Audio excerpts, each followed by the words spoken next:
This will be the final hearing for two people. One is our wonderful staffer, actually the minority staffer, Sarah Mignero, who's done a superb job over her tenure here, and she will be sorely missed. Also, it's my understanding that Christina Chaplin will maybe only be appearing one more time, but she's done a great job with GAO, so we're deeply appreciative for both of your services. The witnesses today are General O'Shaughnessy, Vice Admiral Hill, Lieutenant General Karbler, Dr. Soofer, and Ms. Chaplin. Thank you all for participating. There are many things I could go into. I'll just ask unanimous consent that my statement be inserted for the record, and then turn to Mr. Turner, the ranking member, for his remarks. Thank you, Mr. Chairman. I want to thank Sarah for all of her hard work and dedication. It has been wonderful to work with her, and what's been exciting, I think, has not just been her work for all of the members, but really all of the agencies and all of the organizations that interface with our committee has always given you incredibly high marks and has appreciated your professionalism and your substantive knowledge. Mr. Chairman, this year has been marked by tremendous success and disappointment across the missile defense enterprise. In March of 2019, the Department successfully conducted its first ground-based intercept of a complex threat representative salvo launch. As part of that test, MDA also used their space-based kill assessment system to confirm the intercept. They fused data at their C2 BMC system and then did it again with a second interceptor. It was an impressive feat. Even you, Mr. Chaplin, Ms. Chaplin, acknowledged that it may be the most challenging test in the program's near 30-year history. Unfortunately, just a few months later, in August of 2019, the Department of Defense terminated the redesigned kill vehicle program, which was supposed to address reliability issues in our existing fleet of interceptors. That cancellation incurred $1.2 billion worth of sunk cost and declared a 10-year delay in a critically needed upgrade to our homeland missile defense capabilities. Perhaps the most disappointing part of this cancellation is that the failures leading to this action, both on the contractor and the government side, have eroded our confidence in the agency. The President's budget request for FY21 across the missile defense and missile defeat enterprise totals $20.3 billion. The majority of that money is for the Missile Defense Agency, which represents $9.2 billion, $7.9 billion in regional and strategic missile defense capabilities across the services and the DOD, and $3.2 billion in left of launch activities. While $20.3 billion is an admirable amount, Missile Defense still managed to take significant cuts to their program this year.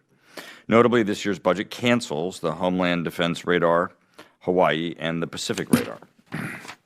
It zeroed out all funding of high-powered lasers for unique missile defense requirements. It zeroed out MDA's budget of hypersonic and ballistic space sensors and reallocated it somewhere in the Space Development Agency. These kinds of budget choices indicate a significant lack of judgment in determining which requirements are being pursued in our missile defense enterprise. Coupled with the acquisition failure of the RKV, I remain skeptical of the near-term programmatic direction of missile defense. While I anticipate significant challenges in the direction, priority, and scope of this year's missile defense budget request, there are some opportunities that I do fully support. This year's budget request includes $206.8 million for hypersonic defense. It's a time of great power competition, with the Russians fielding strategic hypersonic weapons and the Chinese developing regional hypersonic weapons. We need to actively develop the capacity to defend ourselves from these threats. With this year's budget request, the Aegis ballistic missile defense fleet will grow to 48 deployable ships to provide forward-deployed regional missile defense in support of partners and allies. The FY21 budget request includes $495 million for the procurement of THAAD interceptors. By FY21, the THAAD program will have delivered 7 THAAD batteries and 351 interceptors, which have deployed globally to support our troops, partners, and allies. Lastly, the budget request attempts to address the problems caused by the cancellation of RKV. It funds the Next Generation Interceptor, which is meant to be an all-up-round replacement for GBI. There is still a lot of programmatic and requirements-based uncertainty about that program. General O'Shaughnessy, I look forward to hearing your testimony on the requirements for this system. And Admiral Hill, I want to hear how you will balance those requirements with an acquisition strategy that produces capability for this nation within a reasonable time frame. From all of our witnesses, I'm interested in your perspectives on how the DOD will provide Congress the ability to perform its oversight responsibilities rigorously. This budget also funds the Department's new architectural approach to filling the gap in homeland missile defense capabilities caused by RKV cancellation by an approach called underlayer. This idea to use modified Aegis and THAAD systems to augment homeland missile defense capabilities where feasible. MDA's FY21 budget request asks for $39.2 million for exploring the possibility of modifying the Aegis weapon system for layered homeland defense. MDA also requested $139 million to develop an extended-range THAAD.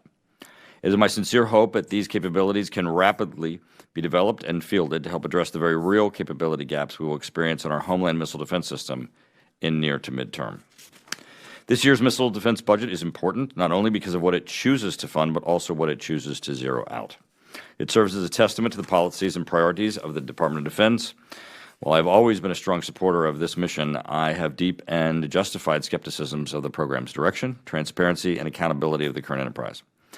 To all the witnesses, thank you for being with us today. I look forward to your testimony and continued dialogue on these critically important issues. I thank the gentleman. Now I'd like to ask unanimous consent that non-subcommittee members like Ms. Stefanik be able to ask questions as well. And then I would like to ask unanimous consent that the written testimony of all the witnesses be inserted for the record. And we would ask you to do a 5-minute summary of your written testimony. So without further ado, General O'Shaughnessy. Well, thank you. And Chairman Cooper, Ranking Member Turner, and distinguished members of the committee, I'm truly honored to be here today as the commander of U.S. Northern Command, as well as the North American Aerospace Defense Command.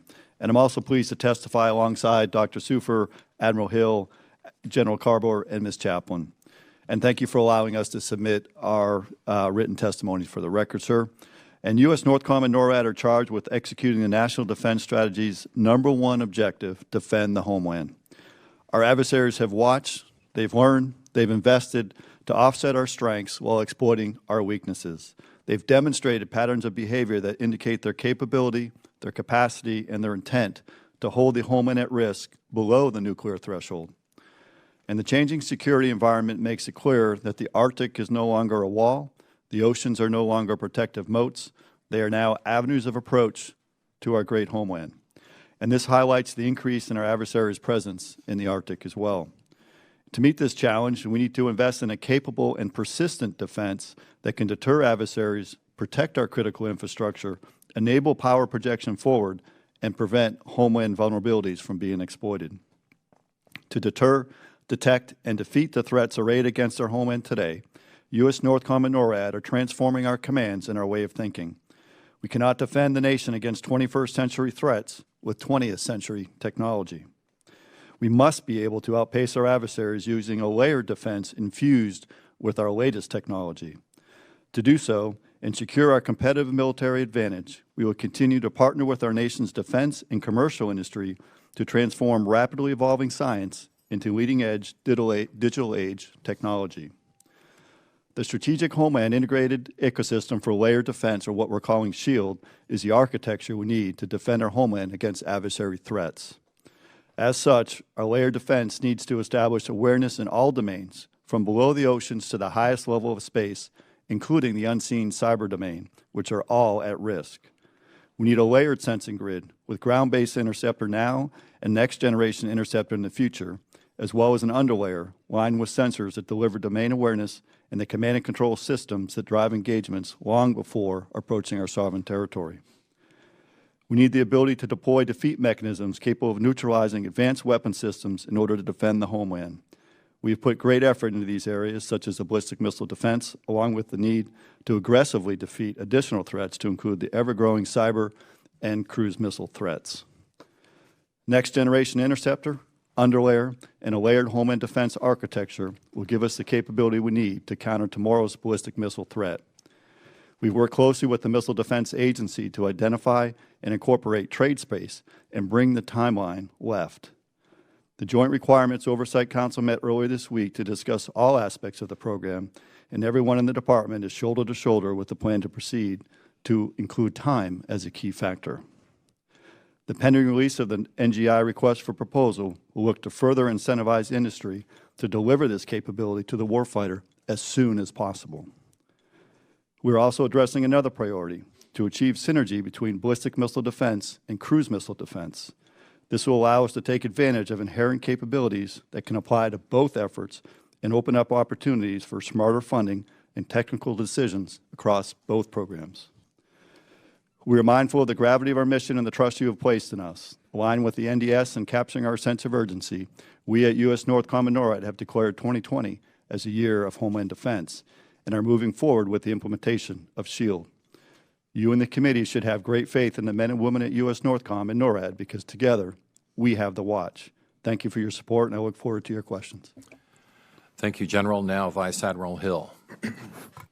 Chairman Cooper, Ranking Member Turner, and distinguished members of the subcommittee, thank you for your continued strong support for the Missile Defense Mission. I welcome this opportunity to testify before you today, side by side with the warfighter, policy, and GAO. The Missile Defense Agency continues to deliver missile defense capability and capacity to the warfighter while supporting warfighter readiness to defend our homeland, forward deployed forces, allies and partners against existing and emerging threats. I'm happy to report this past year we advanced the missile defense program on several fronts. And as you know, and as mentioned earlier, 1 year ago, our Homeland Missile Defense System, the ground-based mid-course defense, passed a significant milestone when we successfully executed the first salvo intercept flight test against a threat-representative intercontinental ballistic missile with countermeasures. We successfully intercepted the re-entry vehicle with the lead ground-based interceptor and the next most lethal object with the trail interceptor. Following integration testing later this year, we are preparing for initial fielding of the long-range discrimination radar in 2021. The LRDR in Clear, Alaska is our most advanced ground-based radar, and once operational, it will provide a persistent tracking and discrimination capability to improve defense of the homeland against long-range ballistic missiles. We're making progress on the Aegis Ashore Poland site. However, significant work does remain to complete military construction activities before we can begin installing the Aegis weapon system. Completion of this work will delay NATO acceptance to no earlier than 2022. In close coordination with the Army Corps of Engineers, we recently implemented additional contractual measures to guide the prime construction contractor towards completion of prioritized tasks. MDA and the Corps are working closely with European Command to minimize the operational impact of the Poland site delay by accelerating the upgrade of the Aegis Ashore Romania site, operational today, to support SM-3 Block 2A operations, which is now complete. Today's operational missile defense system meets the current threat. We will continue to increase the readiness as well as the capability and capacity of fielded homeland and regional missile defense systems while investing in advanced technology to counter adversary ballistic and non-ballistic missile threats. When I fleeted up as the director last June, it was clear that a major reorganization of the agency and realignment of talent was required. It remains a priority for me to structure the agency to increase responsiveness, speed, and efficiency in the increasingly complex all-domain threat environment. We intend to improve business practices, resource stewardship, and talent management. There is more work to be done, but we are on solid ground. This new organization is postured to take on the development, engineering, testing, and delivery of the Next Generation Interceptor, or the NGI. We are leveraging investments made in both the RKV and MOKV programs to begin development of this new Homeland Defense Interceptor. We are working closely with the intelligence community and combatant commands to finalize the right set of requirements for NGI to counter projected threat evolutions. General O'Shaughnessy mentioned we completed the JROC this week, and that is a positive move forward. The Department plans to award 2 competitive NGI development efforts this year. Now, based on the government's 75% confidence schedule, we anticipate in placing the first NGI all up round after sufficient intercept testing as early as 2028. Now, NGI represents significant investment, time, and effort, but is the first holistic assessment of all warfighter top-level and technical requirements the Department has conducted since the initial system operations began in 2004. This will work to ensure NGI paces the threat for years to come. Now, working closely with Strategic Command, Northern Command, and Indo-Pacific Command, we are also undertaking architectural work and advanced technology development needed to support hypersonic missile defense and cruise missile defense of the homeland. A critical part of this architecture is a persistent space-based global sensor capability to provide full track custody supporting fire control engagements. We are also pursuing advances in joint all-domain and global command and control to support Northern Command in countering cruise missiles. Finally, MDA is investing the development of a layered homeland defense capability by adding sensors and modifying the Aegis weapon system, the SM-3 Block 2A missile, and the THAAD weapon system, and communications, command, and control.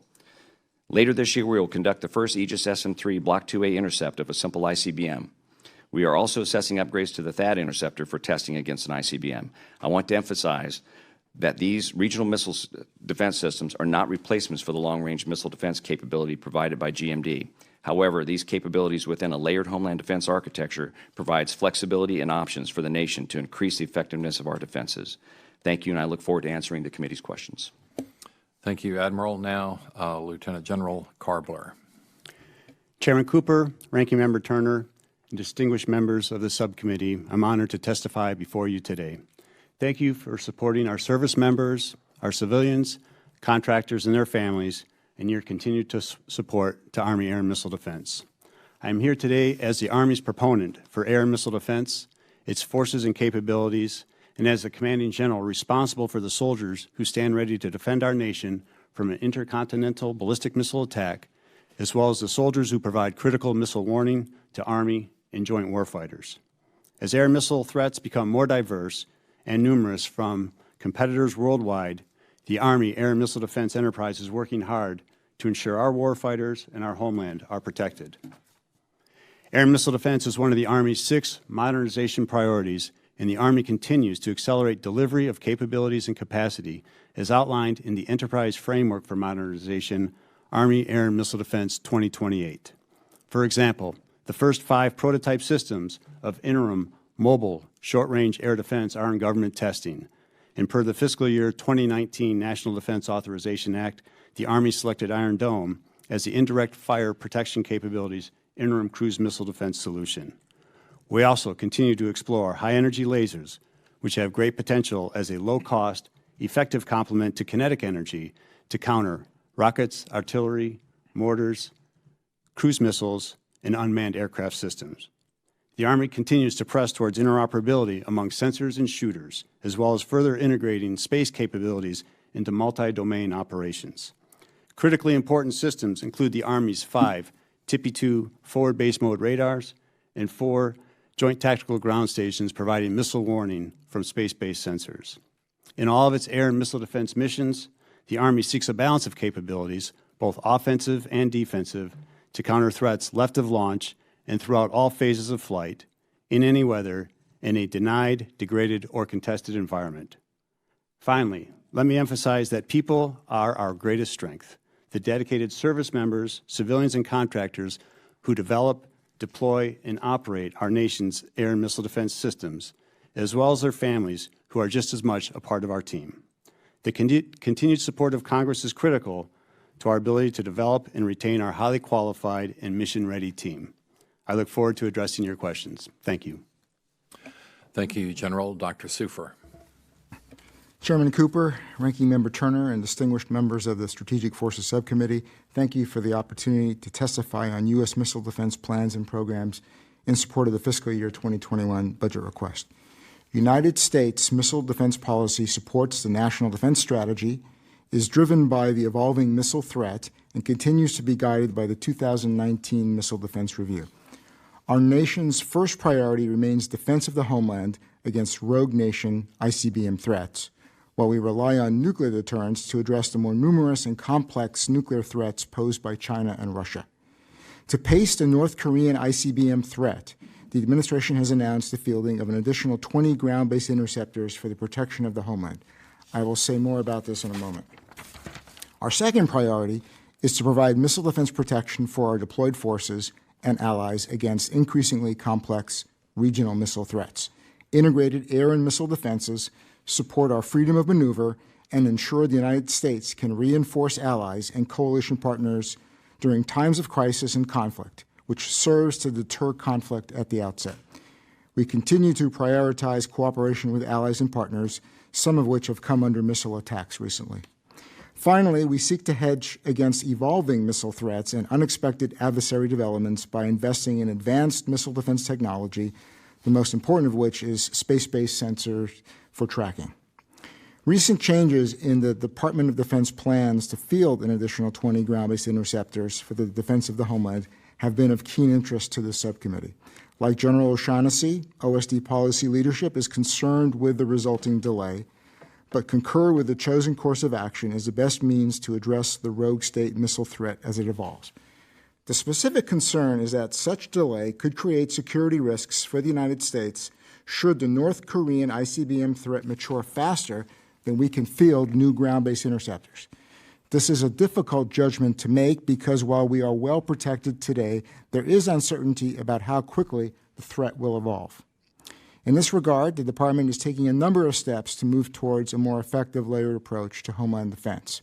As you've heard, we are improving the reliability of the existing GMD system through a service life extension program. We're fielding additional advanced discrimination radar in Alaska, developing a new space-based system to track more sophisticated missiles such as hypersonics, and exploring options for a layered homeland missile defense capability which could be available mid-decade and would complement the fielding of the next generation interceptor planned for the end of the decade. Building out this layered architecture combined with strike operations to counter mobile missiles prior to launch once deterrence fails provides a prudent strategic approach to defeating missile attacks against the United States from rogue states over the decade. I look forward to your questions, and I thank you for your time. Thank you, Doctor. Ms. Chaplin. Chairman Cooper, Ranking Member Turner, and members of the subcommittee, thank you for asking me to discuss the GAO's findings and recommendations on the Missile Defense Agency's acquisition practices. In the 16 years that we have been mandated to review MDA's progress, we have considered its acquisition programs to be high risk. This is partly due to the sheer technical, design, and engineering challenge of developing an integrated ballistic missile defense system, but also due to the schedule pressures MDA faces, the changing nature of the threat, and practices that exacerbate the risks already inherent in the mission. These high-risk practices have included too much overlapping of acquisition activities, which we refer to as concurrency. Very simply, this might mean beginning to fabricate systems before designs are fully known, or going into production before completing flight testing. While concurrency can help speed up the acquisition process, it also means that problems come with greater consequences. In the past, we've also found that MDA reports to the Congress did not provide sufficient insight into cost, schedule, and progress. In addition, new programs were initiated without fully assessing alternatives or effectively consulting with warfighters or stakeholders, such as the intelligence community. MDA was still able to develop and field a limited homeland and regional ballistic missile defense capability, but there were also program cancellations, delays, added costs, and gaps in knowledge about performance that could have been avoided using sounder approaches. In recent years, MDA has taken important steps to reduce acquisition risk. For example, it has improved oversight reporting, increased its outreach to stakeholders, and increased the accuracy of its models and simulations.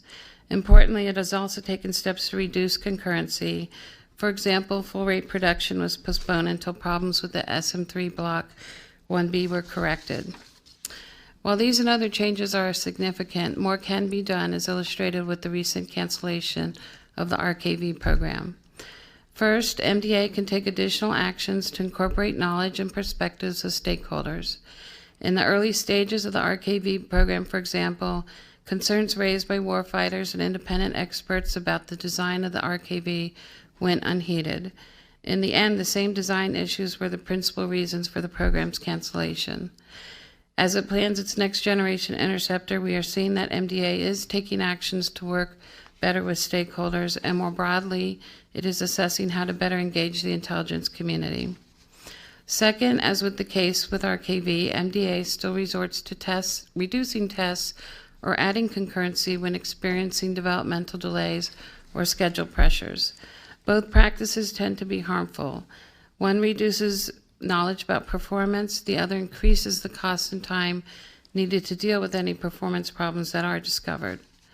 The pressure to go fast has also resulted in entering contracts without finalizing their terms, which makes it more difficult to oversee contractor performance. We recognize the threats are real and the need to broaden missile defense capabilities is indeed urgent, but there are also other ways to help speed the process, such as on-ramping new technologies only when they are matured, developing additional suppliers so there's more competition and more alternatives, rigorously assessing the range of alternatives before initiating new programs, taking swift action to stop or redirect efforts when they are not working, and strengthening systems engineering capacity and the government's knowledge about a program's technical baselines. Such actions put the programs on a better footing, but they do require more resources and focus up front. Again, we see MDAs working on these challenges, but they will not be easy to overcome.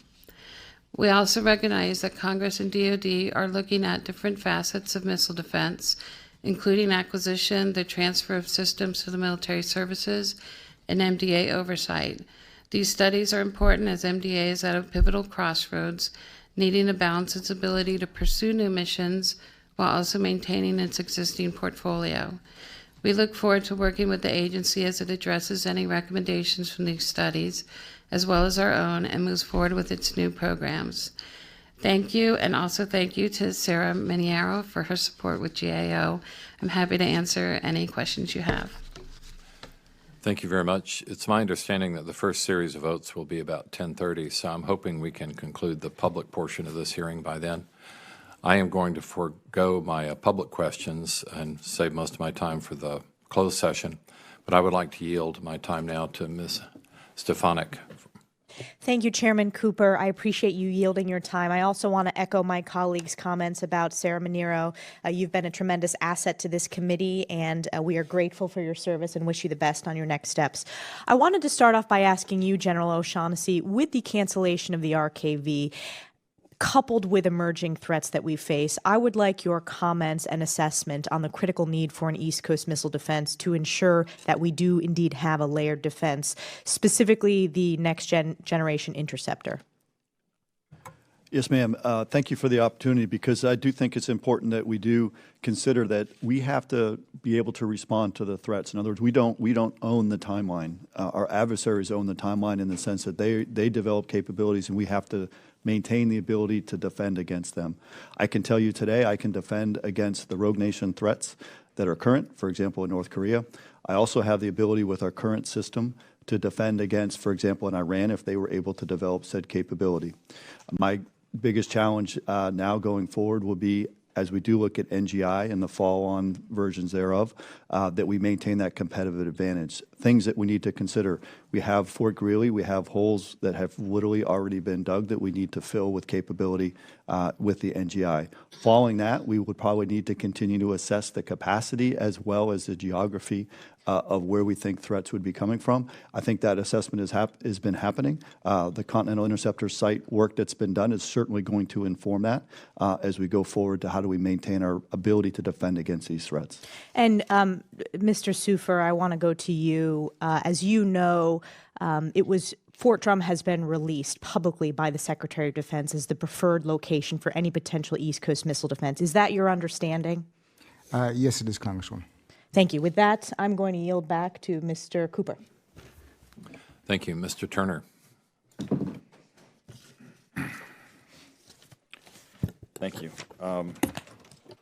Admiral Hill, we were able to have a conversation yesterday about the canceled RKV and the opportunity to pick up time. Could you tell me about that process? As you know, all of us on this committee have been very disappointed at the projection of the time period for getting that program back on track. You know, I'm very fond of saying we put a person on the moon in a shorter period of time than we're being told that the RKV will be redesigned.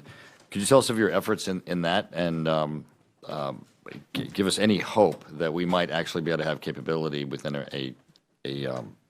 what would be a reasonable time? Yes, sir. Thanks for the opportunity to respond to the question. As I sit here, I feel the pressure of two warfighters on either side of me. And they've been very clear that the time and schedule is priority one. In fact, it is requirement one that was approved by the JROC this week. So what we've done is we've taken a holistic look at not just the development timelines, not just going to flight tests, but we've backed that into the evaluation of the bids. So once we release the request for proposal and we go into the evaluation period of the bids when those are delivered to the government, within that process we intend to have the warfighter as a part of that effort. And to give you an example, normally what you would do in any competition, if one of the proposals does not meet one or several requirements, you would typically just dismiss that contractor from play. we're going to take a very close assessment, and if there's the inability to meet a requirement, let's just say instead of over by 2 points, you're under by 2 points, we don't want to remove that contract. We want to take an assessment to see if there's schedule that we can buy from not meeting that requirement, and then we will go to the warfighter who's participating in that process to get approval to adjust the requirements so that we can keep that contractor in play to buy that schedule. So that's one example within the evaluation process of the bids. So it's very important for me. One of my highest priorities right now working within the department is to get the request for proposal on the street so we can get bids on the table.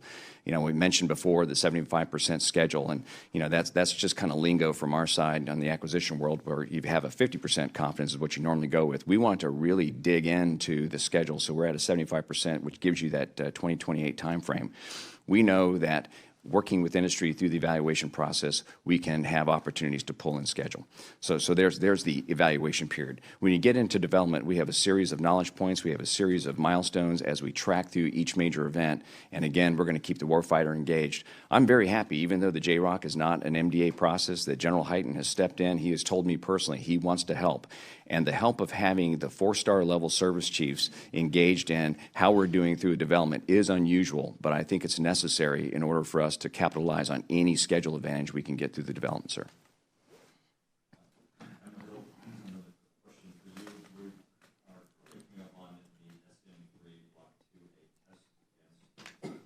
Sorry, we're currently coming up on the test of an SM3 Block 2A against an ICBM target. It's been somewhat controversial in this committee. Could you please describe how important this test is, what we intend to accomplish, and what you think the outcome might be? Yes, sir. I agree that's a very important test, just so that we can understand what we see in ground testing and modeling and simulation. Does that realize itself in an actual flight in the most closely operationally realistic event that we can do? So we're going to launch the same target that was used during the successful FTG-11. That was the salvo shot with GMD. We're going to launch that target. We're calling it a simple ICBM because that was the congressional direction to do a defensive Hawaii scenario. So defensive Hawaii, very important, but understanding how the SM-3 responds in that very stressing end game is going to be important data that you can't get from models or from ground testing. So we'll launch the ICBM. It'll fly through the field of view of the sensor coverage, and then we'll fly that long range, and we'll have the ship mission planning, putting herself in the proper position, and shoot the SM-3. We have 2 on site that we're preparing, so we have a primary and a backup. So we've brought in everything that we need to do to be successful in that test. The modeling and simulation shows us today that we're going to have a very high PK, but it's going to be very stressful on the front end of the missile because it wasn't designed to do this. So we're operating outside of the design space, not just for the SM-3, but also for the Aegis Combat System. But based on the analysis, we're very confident we're going to succeed in that test, which is coming up here soon. General, General Karbler, we have sustained casualties again in Iraq from rocket attacks. People have been very concerned about our lack of missile defense that protects our troops there. Could you please speak about what needs to be done to provide some type of coverage for our troops in Iraq? Yes, sir. Thanks for that question. I've been a career air defender for 32 plus years. In defense of our forward deployed forces and allies and assets is a critical priority. As you know, there's a significant number of air missile defense assets that are deployed to the CENTCOM AOR right now, and I do know that General McKenzie is in the process of bringing those air missile defense assets into Iraq. The COCOMs, they determine the posture and how they will employ their AMD assets to best meet their intent and to minimize risk. We can also further minimize risk, not just through active defense, but also through passive defense measures, such as the early warning that was provided to our soldiers in Iraq during the Iranian launches in January, as well as the hardening sites and dispersion. I will tell you, the Presbed 21 does provide continued funding to our critical air and missile defense capabilities, so Patriot, indirect fire protection capability, and maneuver short-range air defense, which gives us that multi-layered, multi-threat air and missile defense capability, again, to reduce the risk to U.S. forces and our allies. We talk a lot about countering UAS. The SecDef, Secretary of Defense, designated the Secretary of the Army as the DOD executive agent for the Joint Counter Small UAS Office, headed up by Major General Sean Gainey. They will look at developing the joint doctrine, requirements, training, and material solutions to get after the current and emerging small UASs as part of the threat set. I yield back. Thank you. Thank you, Mr. Carbajal.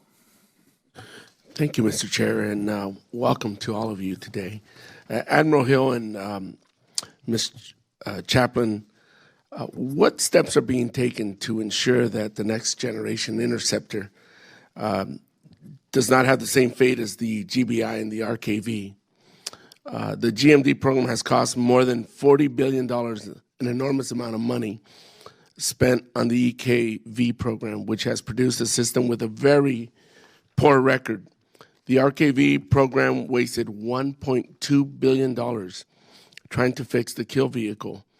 Are you convinced things will be different this time? And let me just say that this is my second term in Congress, and I have sat on HASC all of this time. It's very difficult to go back to my constituents and just continue to justify all that we allocate in the NDAA for the Department of Defense, when time and time again we have these wastes, we have systems that don't work, we don't have the checks and balances that correct the course, and quite frankly, I got to tell you, it's frustrating. I'm a Marine, and I want us to have the best national defense possible, but it sure is alarming and disconcerting when we have a waste of money that consistently comes up in the DOD. And it's extremely difficult to go back to my constituents and yet again vote for another NDAA that we want to make sure shores up our military readiness and our national defense. But this just happens time and time again, and it's, quite frankly, for me, it's a broken record. And so I'm very curious about your reactions.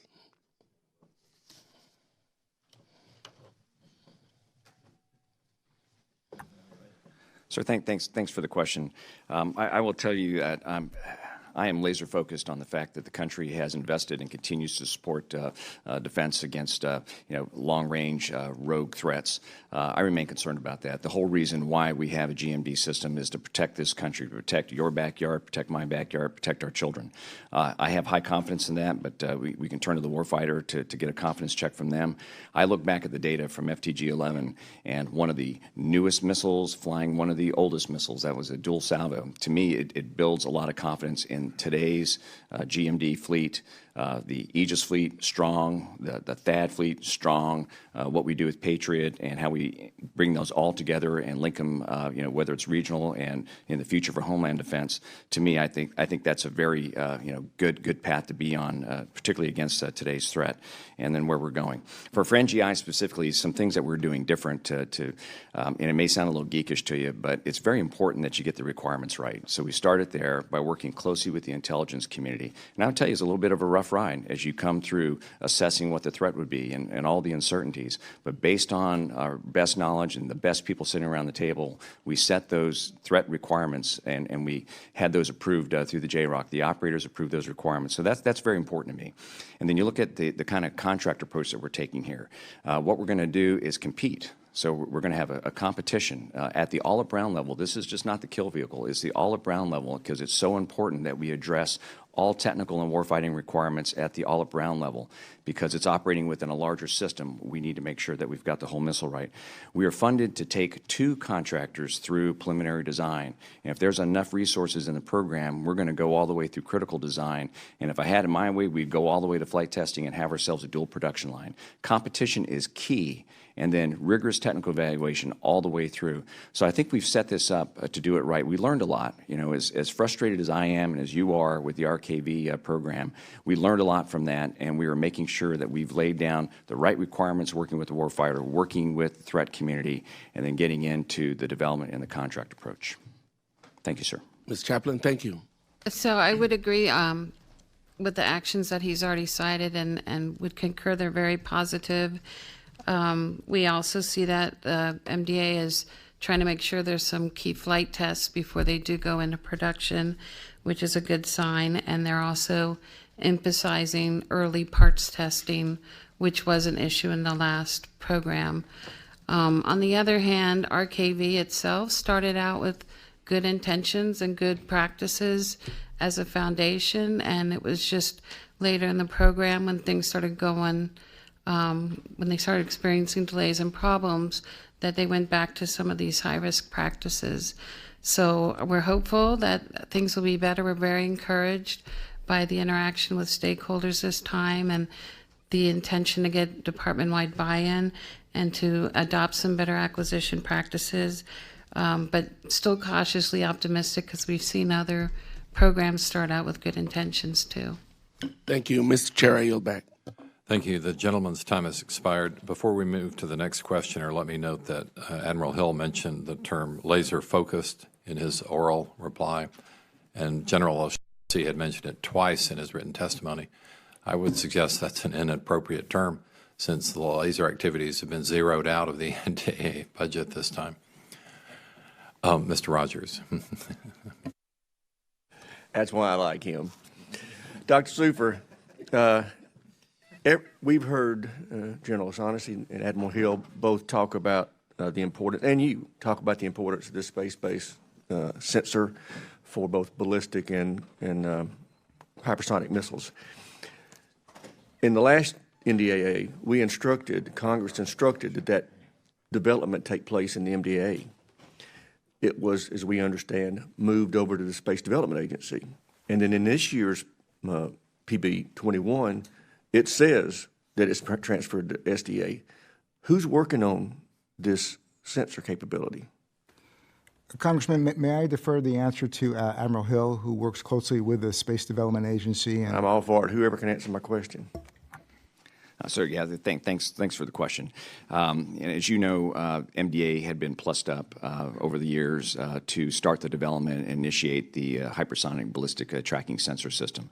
That was always meant to augment the systems we have today so we can handle the evolution of the ballistic threat, dim targets, and to track the unpredictable maneuvers globally for the hypersonic threat.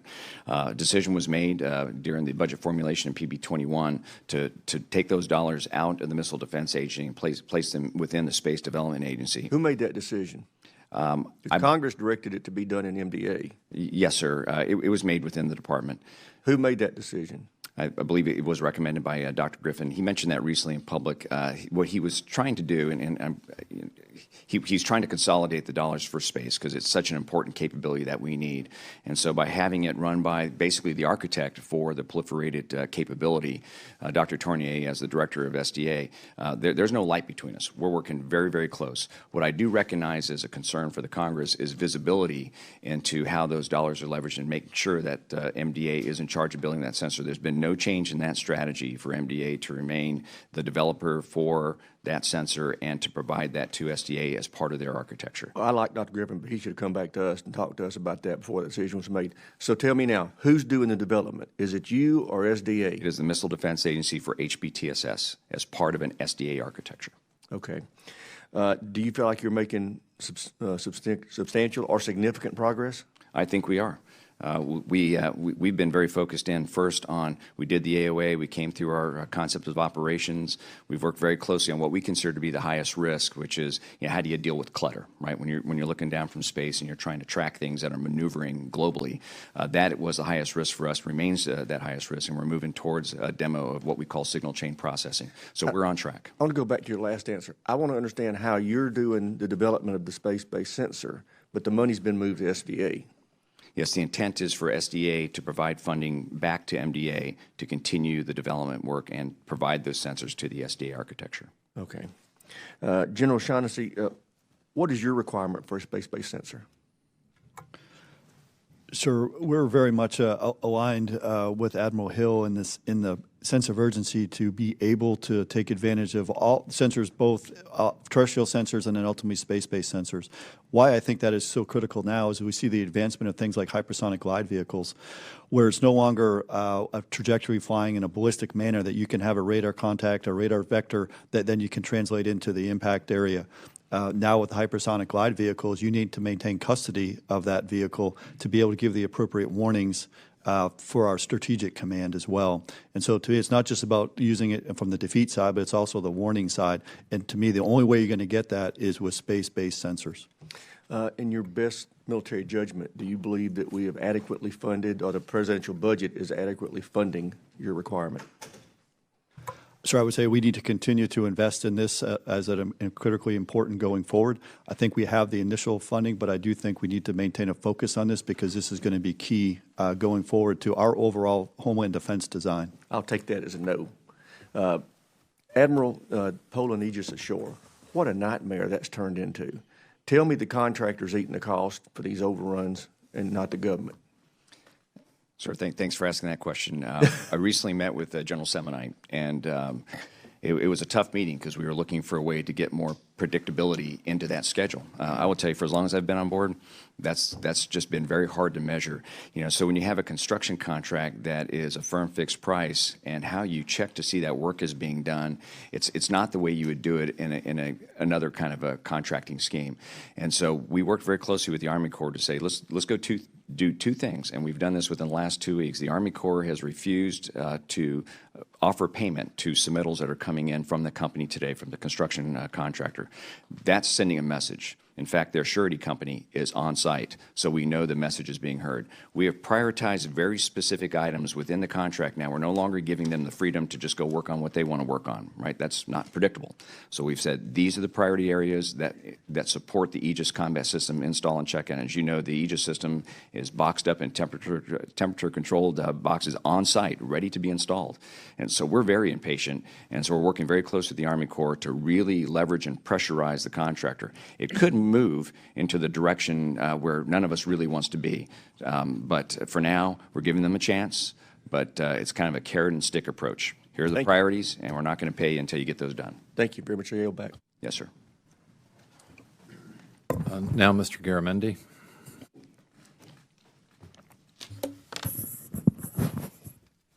The surety agent is at the site? Yes, sir, on ground doing an assessment for the company. Which basically means what?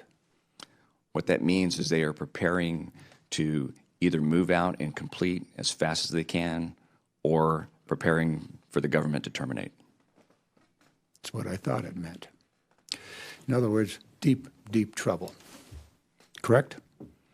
I would say that we have a go path. When the surety arrives, there's trouble.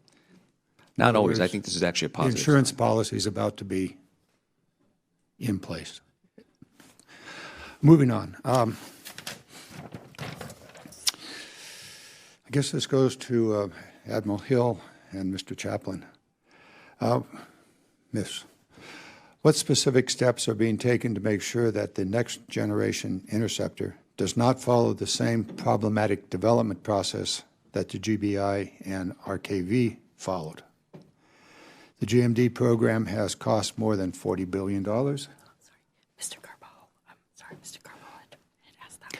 I should have been paying attention. Well, thank you very much. Questions asked. I was reading ahead. My apologies.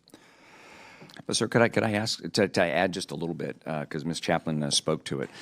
Flight testing and fly before you buy is really important, and I neglected to mention that before.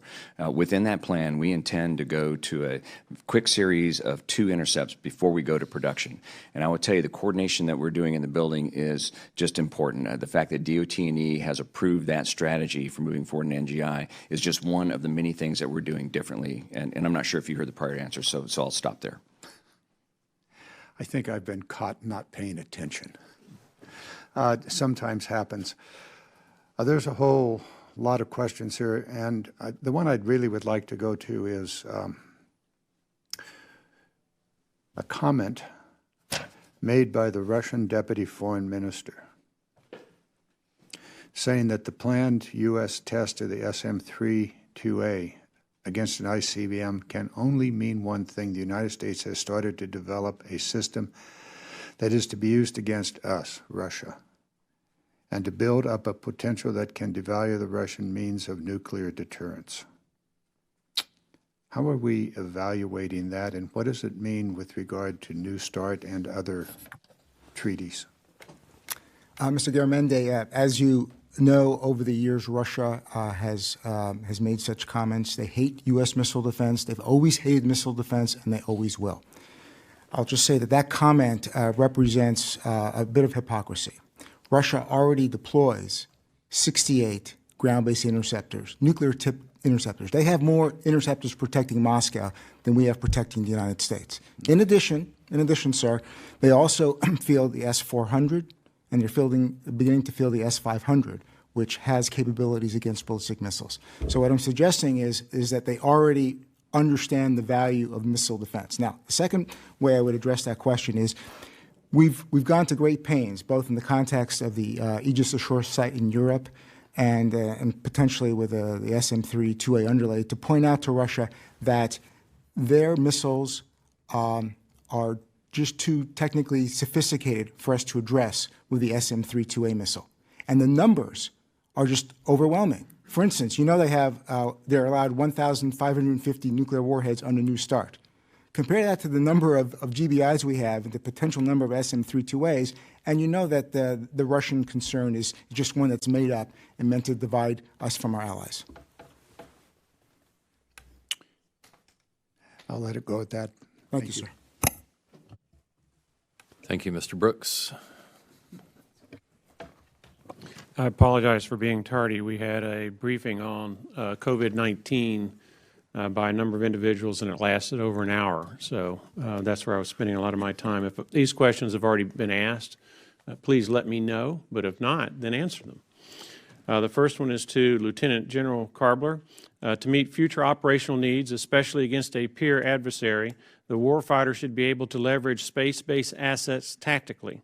Can you speak to the committee on the need for the Army to have access to beyond line-of-sight information collected by space-based assets and why it's important to have access to that information from theater?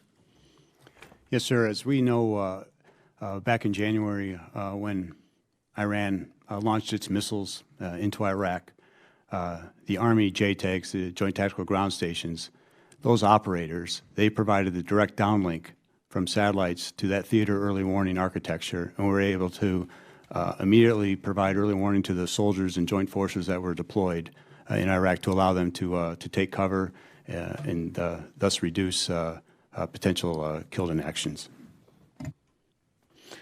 Vice Admiral Hill, the Department of Defense will be developing several major defense systems over the next decade, including but not limited to the Next Generation Interceptor, the Ground-Based Strategic Deterrent, and the W-93 warhead.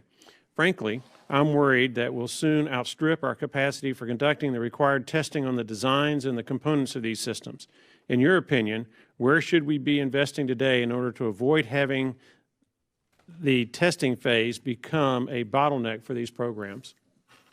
Great question, and thank you for that. You know, part of the NGI strategy is to work closely with industry to strengthen the industrial base. Dr. Griffin has been pushing very hard for increased investment in the two areas that you're really asking about, and that is, you know, the parts that we require to operate in that environment, both from a natural environment and from a hostile environment. There are a limited number of those facilities that are available. So if I were to say what is the choke point or the long pole in this sort of development, again, a very complex weapon system, a very important weapon system, it is those test facilities. What should we be doing in order to help ensure that those test facilities are not a bottleneck? We should continue to increase our investment in those areas. And I'll just give you an example of one of them. The Michigan State University National Superconducting Cyclotron is one of the key areas where we test for operating in the space environment. And it's closing this year. So that takes you down to a smaller number. Because the number's not that big, and I'll save that for the other session to give you a sense of the numbers of sites that we can go to. So it's limited, and there is competition, as you mentioned. It'll be next generation interceptor parts and designs that are going through. It'll be the ground-based strategic deterrent. I'm concerned about that. It is an industrial base issue. Also, for Vice Admiral Hill, in your written testimony, you state that you, quote, anticipate the first next generation interceptor round will be available to the warfighter as early as 2028, end quote. Given the expected threat environment, is there any optimism within the Missile Defense Agency or the Department of Defense at large to accelerate this timeline? Yes, sir. I think we have measures in place that will pull that in. You know, when you look at a government estimate, that is one thing. Need to get the request for proposal out on the streets, get the bids in by industry so we can evaluate. And I mentioned earlier, sir, before you got in, but it's an important thing to go back to. The evaluation process will include the warfighter. If we see something in a proposal that buys us time, I'm going right to General O'Shaughnessy saying that we need to lower that requirement to meet that, to keep that industry partner in play. We want to take every opportunity throughout that evaluation process to buy time, and then once we get into development, we're going to take every opportunity to buy time. We already know by doing some smart things in our qualification process and in the testing process that we can buy some time, but we won't know until we get bids on the table. Well, my questions were each directed at a particular person, but that meant that there were 4 others who may have opinions that they would like to share. If any of the other panelists would like to share their insight with respect to those questions I've asked, please do so. General O'Shaughnessy? Thank you, sir. I'd like to highlight the work that's being done right now and has been being done for 4 or 5 months now with MDA. And that's specific to the question you mentioned about the time. In the end, you can't just say, bang your spoon on the table and say, I want it sooner. You end up having to have a discussion about trade space and what is the trade space and what are the long poles that are driving this long acquisition timeline from a technology standpoint, and ultimately how does that intersect with requirements. And so what I'm really pleased with is Admiral Hill and his team and his willingness to really roll up the sleeves with our warfighters to really have that discussion about trade space. What are the things that potentially we could relax a requirement that would give the timeline an ability to come left, and you actually end up with a less risk in the end state because you actually get the capability sooner. And so it's a balance, it's a trade-off, it's trade space, it's working with industry, it's working with MDA. Those are discussions that we're having, and that's what we will have to have as we continue on into the future. I see my time has expired. Thank you, Mr. Chairman, for giving us extended period. Thank you. Mr. Moulton. Just a couple questions, and I'll defer to the classified hearing. But, you know, if you look historically back to the 1980s with Star Wars, you can trace a lot of Russian missile developments to our development of missile defense. And I see a lot of nodding heads there. How do we break that cycle? Admiral Hill, you want to take a stab at that? Sure. It's sort of like the spy versus spy thing that I grew up watching. Yeah. So we did learn a lot from the days of SDIO, and many of those technologies have been incorporated in the systems that we have today. I mentioned earlier about the close coordination with the intelligence community. Ms. Chaplin brought that up. I read very carefully the reports coming from the GAO, and we're taking those on. And one of the key things is having a close coupling with DIA, NASIC, MASIC, all the different intelligence community folks. And as we came through the threat assessment to present to NORTHCOM, and NORTHCOM did their own independent look at the intelligence.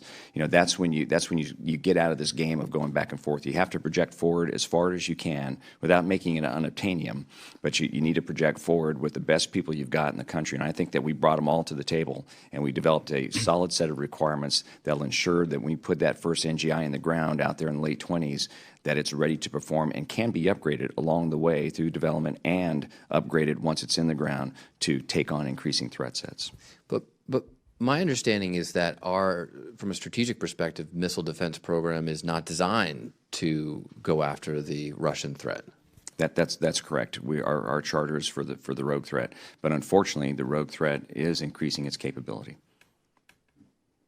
But you answered my question in terms of Russian modernization by saying that we're trying to match. I'm sorry, I was talking about the modernization of the Next Generation Interceptor and the GMD program, the U.S. defense side. My question is more fundamental. Are we just in a never-ending escalatory cycle because every time we develop more advanced missile defense, the Russians develop more advanced architecture? Let me, since Dr. Soofer. There's whispers from behind me that it's not true, but it is true. It absolutely is true. This is how it's gone. And at some point, it's just not strategically stable to be headed down this path. Sir, may I? I'd like to take question with your assumption that U.S. missile defenses have led to an expansion of Russian offensive, action-reaction type of phenomena. Well, you can take issue with that, but I've heard this from the Department of Defense. Well, let me give you an example, if I could, sir. So under the Bush administration, the second Bush administration, we pulled out of the ABM treaty, right? But we also initiated a massive reduction in our offensive forces from 6,000 to about 2,200. There was no arms buildup on behalf of the Russians. Even Ronald Reagan, when he announced his SCI program, we managed to get the START Treaty, offensive reduction. So you've always had missile defense and offensive reductions. They're not inconsistent. Yes, but they also don't necessarily go hand in hand. We got an offensive reduction because we pursued that treaty. That has nothing to do with the fact that Russia's modernizing their forces to beat our missile defenses. They're not connected. We pursued both missile defense and offensive reductions. I understand we pursued them, and that's why we got both of them. Right. But that does not disprove the argument. There's just a logical disconnect here. That does not disprove the argument that if we're pursuing missile defense, Russia's modernizing its forces. And so we're in this never-ending escalatory cycle where the more that we pursue missile defense, no matter what we say about it being aimed for a rogue threat, Russia continues to modernize its forces. I would just say in response, Russia began its recent modernization of its nuclear forces well before we began deploying our 44 ground-based interceptors. When did they begin that? They've been doing this for probably at least 15 years. Exactly. It goes back to the SDI initiative in the 1980s. That's exactly where it goes back to. So I just want to understand from a strategic perspective here where this goes. Look, if you look at our budget requests, sir, we are not planning a major expansion of our missile defenses. We have 44 ground-based interceptors. We're going to add 20 to 64. The Russians understand this. If the Russians understand this, then why does the defense minister say something quite different?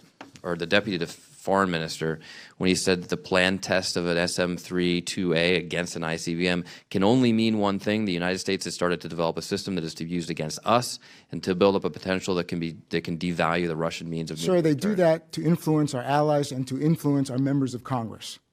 Okay, so explain that a little further, since you're making a... We're having this exchange here. You're using a statement by a Russian foreign minister to push back against our development of missile defenses. But what does it matter to Russia if we can protect ourselves from a rogue missile if it doesn't affect their nuclear deterrent? Exactly right. You're exactly right, sir. And so they protest too loudly. They should not be protesting. We are protecting ourselves against North Korea. We've made that clear in policy terms and in programmatic terms. That's obvious. Okay, fine. So I will just say that the intelligence community has testified to us that they disagree with you. It's more complicated than that, sir, and I look forward to showing you evidence on both sides of the issue. Well, I look forward to sharing some more evidence with you as well. Thank you, sir. Thank you. Now our honorary member, Mr. Lamborn. We all look forward to his appearance. Thank you, Mr. Chairman. And I was late getting here. I was in another HASC subcommittee until recently, a few minutes ago. So tell me if you've already answered this question. I don't want to duplicate anything. General O'Shaughnessy, it's always good to see you. Being that you're in close proximity to U.S. Space Command, the former Air Force Space Command, which is temporarily based, hopefully permanently based in Colorado Springs near you, what are the synergies that you have in working together as two major parts of our defense? Well, clearly the decision hasn't been fully made yet relative to the final basing of that. But what I can speak to is both when it was Air Force Space Command and then now as it's, as you mentioned, temporarily located there, there is indeed synergy. In fact, General Raymond is literally my neighbor, as well as our buildings are co-located next to each other. But we do find, especially with respect to the transitioning of some of the mission set from STRATCOM to Space Command as well, as Space Command has stood up, that there's a synergy between the ballistic missile defense and those that are providing the sensor capability in order to give the attack warning as well. And so our teams work closer together. There is a geographic advantage there, but I will say that some of that was based on the Air Force Space Command being there originally as well. But I will say our teams are very, very tight. Excellent. Okay, thank you. General Karbler, totally different subject. Iron Dome. In CENTCOM, are there opportunities to use Iron Dome, which is a proven anti-missile technology that the Israelis developed and have produced partly with our tax dollars that we could be taking more advantage of to protect our assets and our people? Sir, specific to Iron Dome, the Army will field its first 2 batteries here at the end of the year. It'll take some time for us to field those and train up the soldiers on those capabilities before we're certified to be able to deploy it. So in the near term, I would say no, not feasible yet. And we will have to do the assessment after we train up the soldiers on the Iron Dome systems when we get them. To the broader piece, Iron Dome is a standalone system, not easily integrated into what we see as our future for air and missile defense of the integrated battle command system, which basically looks at any sensor best shooter to deal with the threats that are out there. Iron Dome being standalone, I can't take those separate components of Iron Dome to allow me to optimize our air and missile defense posture. What was that last statement? I didn't catch that. I can't take a separate component out of Iron Dome like the missile or the radar to be able to integrate into our broader integrated air and missile defense network to use, say, the Sentinel radar for Army Air Defense in the Iron Dome missile using the Sentinel radar data to be able to do that engagement. And that's why Iron Dome as a standalone system just does not fit in well for our future plans. Okay, I hear what you're saying, but I don't want to see the perfect be the enemy of the good. I don't want to see a perfect, hoped for and expected capability deter us from using something that is available and usable right now and will save lives. Yes, sir. Mr. Lambert, would you yield for a moment? Yes. Earlier today, we discussed in the earlier committee the 2 lives that were lost in Iraq to Katyusha missiles. Now, the Iron Dome is specifically designed for that missile. And it doesn't have to be integrated into your grand plan. If it's within, 300 miles from that site where those 2 men died, the Iron Dome is deployed, could have been available, but you have a grand plan of some great integration system. Mr. Lambert, you're on to something important. Don't give it up. Okay, let's have a chance to respond. Yes, sir. And General McKenzie right now is in the process of moving air and missile defense capabilities up into Iraq to protect our soldiers. And what is the system? We'd have to go into the closed session and be able to talk about what systems that we're going to move in there specifically. And again, Iron Dome, as we field it at the end of this year, we will look at its operational capability and make an assessment for its deployability as well as its use in theater. I agree, it is a combat-proven system. The Israelis have shown it is a very capable system. It's also a system that is used within Israel.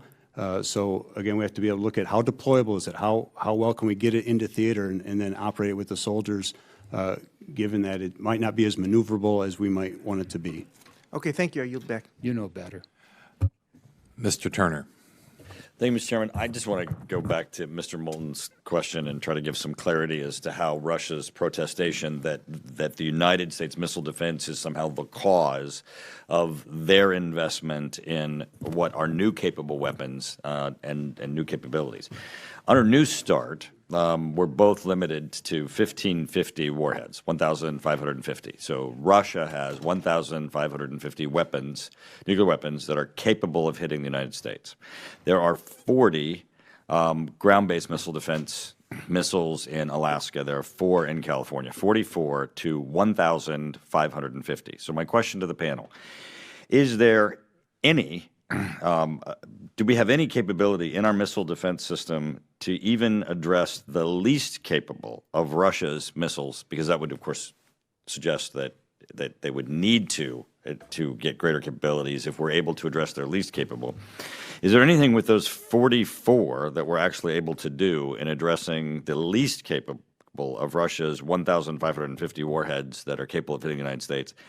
And or do we have anything that's currently funded or that you are currently working on that is planned to be deployed that would address the threat of the 1,550 nuclear warheads that Russia has capable of hitting the United States? Anyone? I mean, I believe the answer is no, right? I mean, so someone should confirm for us that. I'll confirm, sir. It's outside of our charter to design against Russian and Chinese. There's a different strategy for dealing with Russia and China. And you don't have anything that is capable of addressing 1,550 nuclear warheads that Russia has. The numbers and the capabilities, no. And there's nothing that you're developing, that nothing Missile Defense Agency has, nothing that's currently planned to be deployed. So they're least capable, meaning that they would have no need to seek additional capabilities, is still not addressed by what we have deployed or are planning on deploying through the Missile Defense Agency's work, correct, Admiral? That is correct. Okay, thank you. The committee will be in recess and reconvene almost immediately in 2337. It's my information that votes on the floor have been delayed, so there is a possibility we can conclude the closed session fairly soon. Thanks.